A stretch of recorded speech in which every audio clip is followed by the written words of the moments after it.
Virgil, thank you so much for joining us today. Excited to chat with you and gain some knowledge.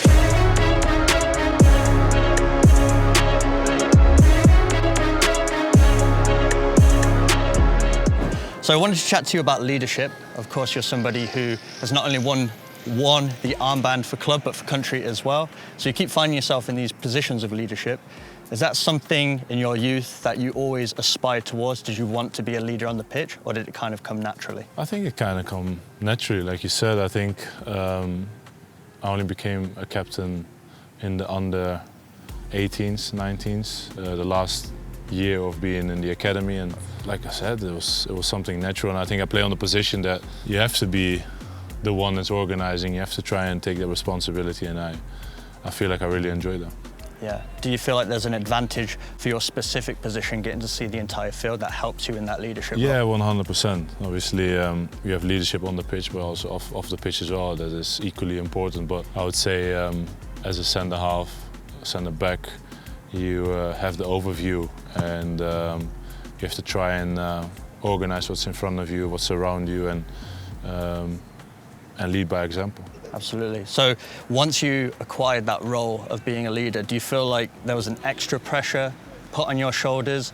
Did you thrive in that? How did it feel to be named captain of not only club but country? Yeah, both times I heard the news was obviously surreal and something I really enjoy and don't take for granted. But I feel like pressure is a privilege. You should, embrace it, enjoy it, and that means things are on the highest level and on the highest stakes as well. So yeah, I just enjoy that pressure, enjoy that responsibility, and makes me, in my opinion, a better player as well. Okay. So you mentioned it kind of came naturally for you, but for the players watching at home that maybe want that role, they're aspiring to be captains, leaders for their team. Is there any advice you could give to somebody who's trying to take on that position? Yeah, obviously, first and foremost, be yourself, be authentic, speak up when you feel like it matters. But it all starts with leading by example. Do the right things on and off the pitch, motivate and inspire your teammates especially. And enjoy that role as well, and eventually it will be all good. What about somebody who's maybe a bit more reserved, not quite as confident using their voice? From your experience as a player, maybe having other captains you've played for, or even other people in the team who have led in different ways, maybe not necessarily wearing the armband, how can somebody still lead the team, be a contributing factor to that success without necessarily being the most vocal or charismatic, outgoing person?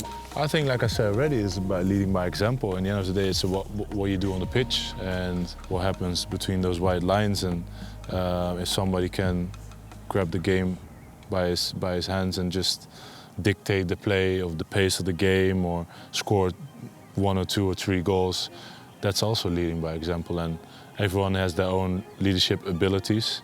It's about how you want to, put it out there. And like I say, you can learn so much from people you whether see on TV or experience in real life as well. And you have to take each and every bit of wisdom in order to become even a better leader as well. So you yourself, you're also trying to get the best out of your own performance while trying to lead other players. And as a player, you go through so many waves as a player. You yourself, 2019-20, Champions League, Premier League, almost winning the Ballon d'Or. Next season, sidelined for a long time, and then coming back now to a very successful state, very much in contention, winning trophies again. So the career as a footballer is very up and down. How do you stay level-headed when those waves are kind of crashing? That's a very good question, but it's all about putting a lot of things in perspective. So many things are not as bad as it looks, and so many things are not as good as they look. So you have to be putting a lot of things in perspective and try to be consistent in each and everything you do, whether it's in training and especially in the games.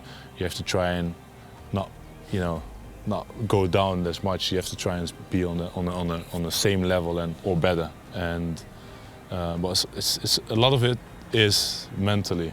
Mentally is a big part of being in that kind of state of not getting carried away, or I think that's the main thing. But it's a very good question, because it's a very difficult thing to do. For sure. And going into the Euros, there's a lot up for grabs for you personally and your squads, and you're at the leadership role of both of those positions. What are your personal goals and how are you going to lead the team as best as you can? Well, first and foremost, it's excited. I think as a player you want to obviously challenge for all titles and all highest possible honors. And for the national team, yeah, listen, with the Euros, we are excited. You know, it's obviously at our neighbors in Germany in this case.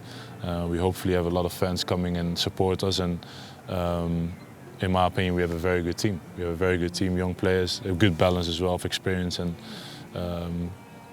talent, and young players who are playing on a high level all over Europe. So let's see. You need a bit of luck, you need a bit of, you know, spark that brings you further down the line in the tournament, and let's hope we be the bright spark in this tournament. It's exciting. You have to enjoy it, even the difficult moments, because there will be plenty coming, and there will be moments where we're gonna struggle, and you know, those type of things. If you think about it now, if you overcome those, then it makes it even sweeter in the end of the race. Love it. Well, wishing you all the best, and thank you so much for the insight. It's a pleasure talking to you today.